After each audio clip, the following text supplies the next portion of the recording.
Olá, amigos, voltando aqui para a nossa leitura de hoje. Nós vamos ler aqui do capítulo 13 até o capítulo 18 de Gênesis.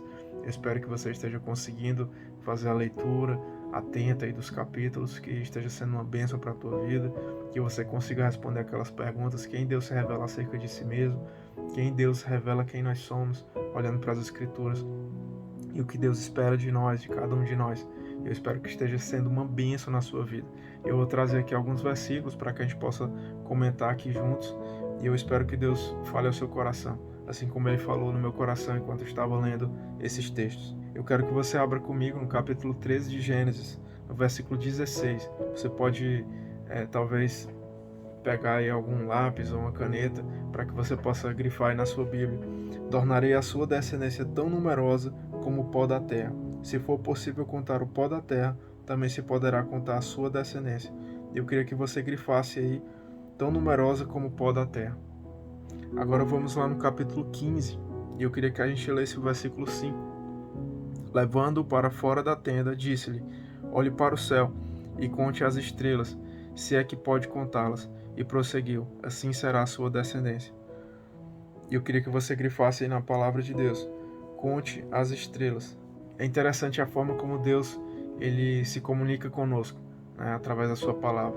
E aqui com Abrão, ele estava utilizando algo que era muito presente na vida de Abrão naquela época. A terra que Abrão estava peregrinando era uma terra desértica, então ele certamente olhava bastante para o pó da terra durante o dia, e ele certamente olhava também bastante para as estrelas durante a noite. E o que o Senhor estava querendo transmitir para Abraão é que em nenhum momento ele esquecesse da promessa que Deus fez para ele. Deus é o nosso Deus de promessas, aquele que cumpre as suas promessas, aquele que é fiel, aquele que é verdadeiro, que não há sombra de variações. E é interessante no versículo 6 do capítulo 15, Abraão creu no Senhor, e isso lhe foi creditado como justiça. Então percebe que o que fez Abraão ser considerado justo diante de Deus não foi o fato dele ter um bom comportamento, ou dele ter boas habilidades, ou dele cumprir a moral daquela época, mas foi o fato dele crer nas promessas de Deus. E ele não apenas creu, mas no sentido de acreditar, mas ele agiu, né? Ele saiu de onde ele morava para ir para uma terra desconhecida que Deus tinha prometido para ele e para sua descendência. Então eu quero que nós reflitamos já aqui no início dessa leitura, que o que Deus espera de mim e de você é que nós possamos ter fé na sua palavra, fé nas suas promessas, que nós possamos viver por isso, que nós possamos ter fé na obra de Jesus Cristo, nosso Senhor e Salvador, de forma que a nossa vida seja transformada, que a nossa vida seja direcionada e alinhada ao propósito de Deus. Nós não somos salvos pelas nossas obras, pelas nossas boas ações, não somos salvos pelo fato de cumprirmos com a moral da nossa época e de sermos um bom filho, ou de um bom marido, ou de um bom funcionário. Isso não é suficiente para nos justificar diante de Deus. Nós precisamos ter fé e crer no Senhor, crer na sua providência, crer nas suas promessas. E Abraão ele foi considerado justo diante de Deus, porque ele creu no Senhor. Isso lhe foi creditado como justiça. E eu espero que eu e você, nós possamos realmente crer no Senhor, crer na sua palavra. Por isso que eu tenho me dedicado a gravar esses vídeos, para que você conheça mais da palavra de Deus, para que você compreenda a vontade de Deus para a sua vida. E para que você, compreendendo a vontade de Deus, você possa ter fé, crer nessa palavra. E você venha a obedecer o Senhor. E você venha a buscar do Senhor que Ele transforme a sua vida e que você tenha a sua vida direcionada à vontade de Deus. Eu quero que a gente vá agora no capítulo 17. Eu queria ler com você o versículo 1. Quando Abraão estava com 99 anos de idade, o Senhor lhe apareceu e disse: eu sou o Deus Todo-Poderoso. Ande segundo a minha vontade e seja íntegro. Eu queria que você grifasse na sua Bíblia: ande. Versículo 2. Estabelecerei a minha aliança entre mim e você e multiplicarei muitíssimo a sua descendência. Abraão prostrou-se com o rosto em terra e Deus lhe disse: de minha parte, esta é a minha aliança com você. Você será o pai de muitas nações. Versículo 5. Não será mais chamado Abrão, seu nome será Abraão, porque eu o constituí pai de muitas nações. Que bênção esse texto aqui. Deus está fazendo uma aliança com Abrão. E é interessante que ele muda o nome de Abrão. O nome de Abrão agora passa a ser Abraão, pai de muitas nações. Então Deus está fazendo essa aliança para dizer para Abraão: olha, eu certamente vou cumprir aquilo que eu prometi para você. E percebe a idade que Abraão já estava aqui. Abraão já estava com 99 anos de idade. E o Senhor ele vai fazer essa aliança com Abraão. Eu pedi para você grifar na sua Bíblia o verbo ande, porque percebe qual é a nossa resposta diante ao fato de nós termos fé no Senhor, de crer no Senhor. É nós realmente andarmos conforme a sua vontade. É nós vivermos em obediência à sua vontade. E o Senhor fala: ande segundo a minha vontade, seja íntegro. Não adianta de nada nós professarmos a fé no Senhor da boca para fora. Nós vivemos num país cristão, dito cristão, onde certamente se eu perguntar para você ou para qualquer pessoa da sua família se essa pessoa crê em Deus, se ela acredita em Deus, se ela ama a Deus, ela vai dizer que sim. Agora a verdade é, se nós cremos em Deus, como nós podemos dizer que cremos nele, que consideramos ele como Pai, se nós não temos um relacionamento com ele, se nós não compreendemos qual é a vontade dele para a nossa vida, se nós não vivemos em obediência ao Senhor nosso Deus? Então percebe que a resposta para a compreensão de quem Deus é deve ser andar em integridade e andar segundo a vontade de Deus. E nós só podemos fazer isso se o Espírito de Deus habitar em nós. Por isso que é importante que nós venhamos ter fé na obra de Jesus Cristo. Assim como Abraão teve fé nas promessas de Deus, que nós possamos ter fé na obra do Senhor. E que nós venhamos a andar realmente em integridade, lutar contra a nossa carne, contra as vontades que não agradam ao Senhor. E viver realmente em santidade, buscando obedecer o Senhor e agradar a Ele de acordo com a sua vontade.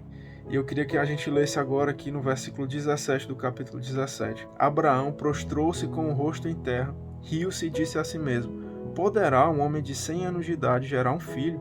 Poderá Sara dar à luz aos 90 anos? O Senhor, ele já tinha feito grandes coisas aqui para Abraão. Ele já tinha mostrado em outros textos aqui que o Senhor Deus era o seu escudo. O Senhor fala no capítulo 15, no versículo 1, não tenha medo, Abraão. Então, o Senhor ele já mostrou que ele realmente é um Deus que cumpre a sua promessa. Infelizmente, aqui no versículo 17, Abraão duvida. Ele tem um episódio de incredulidade. Vamos aqui no capítulo 18, vamos ler a partir do versículo 10. Então disse o Senhor: voltarei a você na primavera, e Sara, sua mulher, terá um filho. Sara escutava a entrada da tenda atrás dele. Abraão e Sara já eram velhos, de idade bem avançada, e Sara já tinha passado da idade de ter filhos. Por isso, riu consigo mesma, quando pensou: depois de já estar velha e meu senhor já idoso, ainda terei esse prazer? Então Sara riu. Ela não confiou na promessa do Senhor, ela não creu, ela também teve esse episódio de incredulidade. Então, tanto Sara quanto Abraão não creram naquilo que o Senhor estava falando, que nasceria um filho, né? O Senhor fala no versículo 16 do capítulo 17: eu a abençoarei e também por meio dela darei a você um filho. Por meio de Sara, Deus daria um filho a Abraão. E esse filho se chamaria Isaac. Então, veja como, mesmo diante de compreendermos a grandeza de Deus, as promessas de Deus, de vermos quantas vezes Ele nos protegeu, Ele nos guiou, Ele cuidou de nós, de nossas famílias, de nossas casas, nós, mesmo assim, lutamos contra a incredulidade. Então, é uma coisa que eu e você, nós precisamos lutar contra a incredulidade. Nós precisamos crer que não há impossíveis para Deus. Não há impossíveis para o Senhor. Aquilo que era impossível, aquilo que era muito difícil para nós, que era sermos redimidos da nossa culpa, do nosso pecado, o Senhor providenciou através da morte de Cristo na cruz. Então não há impossíveis para Deus. Então eu quero desafiar você a viver por fé, a crer no Senhor, a crer na sua palavra, nas suas promessas. Eu quero desafiar você a considerar a forma como Deus é fiel e que Ele cumpre as suas promessas. Creia no Senhor, viva por fé. Não tenha medo das circunstâncias, não tenha medo das tribulações, das provações, não desanime, porque o Senhor, Ele conhece você. Aqui nessa leitura também tem um texto muito especial que está aqui no capítulo 16, no versículo 13. Olha que bênção. No versículo 13, este foi o nome que ela deu ao Senhor, que lhe havia falado: tu és o Deus que me vê. Pois dissera: teria eu visto aquele que me vê? Deus, Ele nos vê em nossas aflições. Esse texto aqui é Agar falando ao Senhor, considerando aquilo que o Senhor tinha feito por ela, né? Você vai conseguir ter os detalhes aqui na leitura completa. Percebe, Deus, ele está vendo a sua vida, ele conhece a sua realidade. Então nós não devemos temer as circunstâncias, não devemos temer as provações, mas crer nas promessas do Senhor, porque ele realmente tem conquistado algo muito maravilhoso para nós. E assim como Abraão, que vivia todos os dias da sua vida olhando para o pó da terra e lembrando daquilo que Deus tinha prometido, e ele olhava para o céu e lembrava daquilo que Deus tinha prometido. Eu e você, nós precisamos olhar para a palavra todos os dias e nos apegar às promessas de Deus e viver por essas promessas, nos agarrar a essas promessas e compreender aquilo que Deus espera de nós, para que nós possamos viver por fé, viver em obediência ao Senhor. E a gente fecha aqui esse estudo no final do capítulo 18, do versículo 16 até o versículo 33, onde Abraão ele vai interceder pela cidade de Sodoma, porque o sobrinho dele, Ló, morava lá.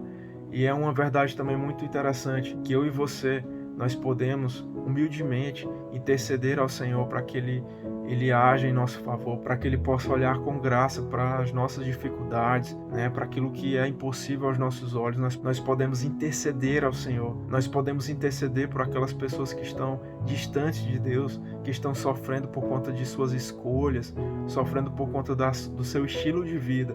Nós podemos interceder por essas pessoas para que Deus salve essas pessoas. Percebe que Deus ele é justo e ele penaliza o pecado. Ele é um Deus que não deixa o pecado impune. Mas o Senhor também é cheio de graça e de misericórdia. Por isso nós podemos interceder por as pessoas que estão ao nosso redor, por nossa casa. Nós podemos interceder para que o Senhor intervenha em nosso favor e que Ele possa agir com graça e misericórdia. Então essa é a mensagem que eu queria deixar para você hoje. Eu quero desafiar você para que nós possamos viver por fé. Fé na palavra de Deus, fé nas suas promessas, assim como Abraão viveu. Que nós possamos caminhar todos os dias, andar em integridade, a lutar contra a nossa carne, negar o nosso eu, tomar a nossa cruz e seguir ao Senhor Jesus Cristo, olhando para aquilo que Ele é, para aquilo que Ele nos ensinou através da sua palavra. Eu oro para que você ame o Senhor, para que você ame a sua palavra, para que você possa obedecê-lo e crer nas suas promessas. Que Deus abençoe sua vida, sua casa, em nome de Jesus. Um forte abraço.